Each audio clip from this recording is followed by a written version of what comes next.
Pada kesempatan kali ini kita akan belajar selanjutnya ya, yaitu tema 1, subtema 2, pembelajaran 2 bersama kami Klub Matematika ya. Ayo kita mengamati. Di sini ada sebuah gambar, ada anak yang sedang bermain sepak bola. Betul sekali, ini adalah gambar anak yang sedang bermain sepak bola. Ada satu anak yang menendang bola, kemudian satu anak yang lain sedang menjaga gawangnya atau bertugas sebagai penjaga gawang. Oke, kalau sudah seperti ini, kita lanjutkan sekarang. Yang pertama, pertanyaan pertama. Kegiatan yang nampak pada gambar di atas adalah kegiatan apa? Ya, kegiatan bermain sepak bola. Kemudian, yang kedua, kegiatan di atas termasuk permainan yang menggunakan titik-titik-titik. Menggunakan apa? Oke, kaki, tangan. Kemudian kepala juga ya untuk menyundul bola. Kemudian menggunakan lemparan ya, tangan juga, kaki, tangan, kepala ya. Artinya kegiatan di atas termasuk permainan yang menggunakan organ gerak ya, karena melibatkan semua organ gerak manusia. Yang ketiga, tempat yang aman untuk melakukan kegiatan tersebut adalah di mana? Betul sekali, di lapangan. Tempat yang aman untuk melakukan kegiatan sepak bola adalah di lapangan, tidak boleh di jalan ya. Yang empat, apa saja yang harus dilakukan sebelum melakukan kegiatan tersebut? Hal-hal yang harus dilakukan sebelum melakukan kegiatan sepak bola. Tentu yang penting adalah harus melakukan pemanasan. Mengapa perlu dilakukan pemanasan? Untuk menghindari cedera. Oke, jadi hal-hal yang bisa menyebabkan cedera itu bisa dihindari dengan kita melakukan pemanasan sebelum melakukan kegiatan olahraga tersebut. Oke. Sekarang permainan sepak bola memerlukan banyak gerakan. Seperti ada berjalan, kemudian berlari, menendang bola, melempar bola, kemudian menyundul bola ya. Banyak sekali gerakan yang dibutuhkan untuk melakukan permainan bola, sepak bola. Artinya, hampir semua bagian tubuh itu aktif melakukan gerakan. Sehingga hal ini mengharuskan semua organ gerak dalam tubuh, baik itu otot maupun tulang, harus bekerja dengan baik. Ayo kita amati aktivitasmu sehari-hari. Saat kita berjalan, mengapa kaki kita bisa bergerak? Mengapa juga tangan kita bisa berayun ketika kaki kita melangkah, memegang, kemudian tangan juga bisa menggenggam?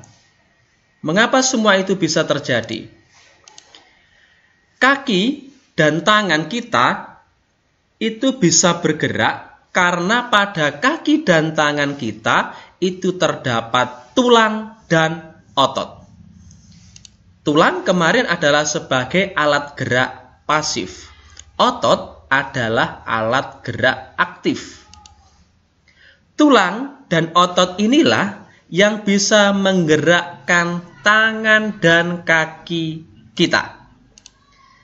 Tangan dan otot, tulang dan otot merupakan tulang dan otot merupakan alat gerak manusia. Kita ingat di sini organ gerak pada hewan dan manusia memiliki kesamaan. Alat-alat gerak yang digunakan pada manusia dan hewan itu ada dua macam. Yang pertama adalah alat gerak aktif. Yang kedua adalah alat gerak pasif. Alat gerak aktif ini contohnya adalah otot. Mengapa otot disebut alat gerak aktif? Karena otot memiliki suatu senyawa kimia yang membuatnya dapat bergerak. Sementara alat gerak pasif di sini adalah tulang. Mengapa tulang disebut alat gerak pasif? Karena tulang tidak dapat bergerak dengan sendirinya. Kedua alat gerak ini akan saling bekerja sama sehingga akan membentuk suatu sistem yang disebut sistem gerak. Coba kita perhatikan, amati gambar berikut. Ini adalah gambar rangka manusia. Kita perlahan-lahan untuk menyebutkan masing-masing bagian dari tulang berikut. Yang pertama adalah tulang rahang bawah. Kemudian yang di atas tersebut ini adalah tulang tengkorak. Selanjutnya, gambar yang ditunjukkan ini adalah tulang selangka.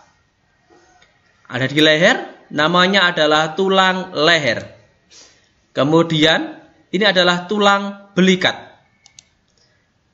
Yang ada di depan ini, yang melindungi jantung, paru-paru, hati, ini adalah tulang dada.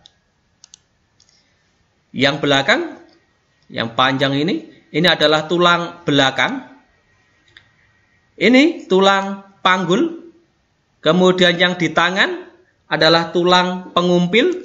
Yang di sampingnya adalah tulang hasta. Lanjut, di sini adalah tulang telapak tangan.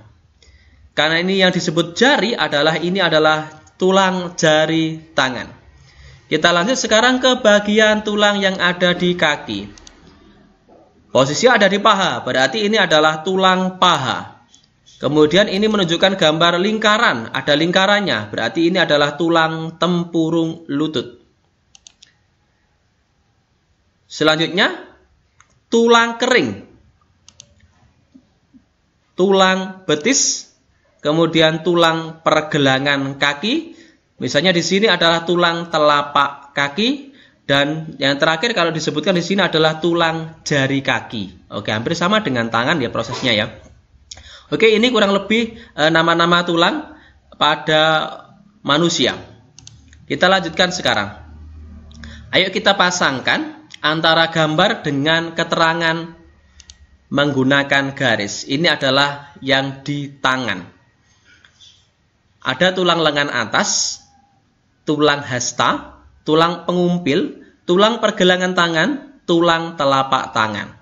Kita pasangkan satu persatu, dimulai dari tulang lengan atas.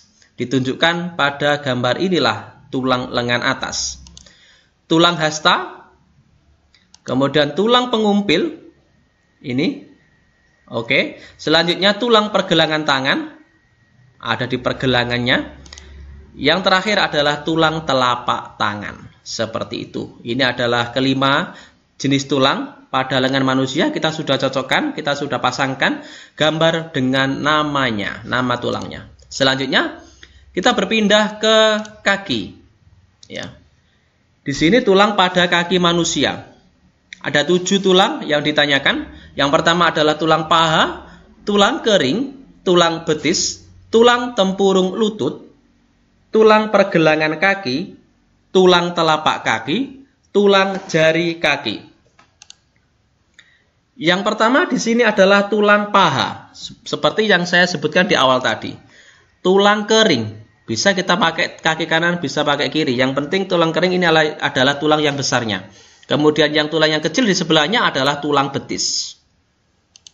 Tulang tempurung lutut, oke, seperti berbentuk lingkaran ini.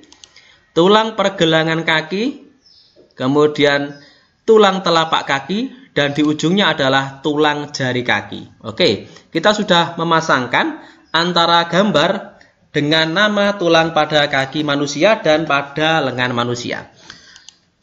Selanjutnya, ayo kita mencoba di sini di buku siswa halaman 66 sampai dengan halaman 67. Untuk menambah pemahamanmu tentang organ gerak manusia yang berupa tulang, buatlah model sederhana rangka manusia dari bahan bubur kertas. Yang pertama adalah kita siapkan alat dan bahannya.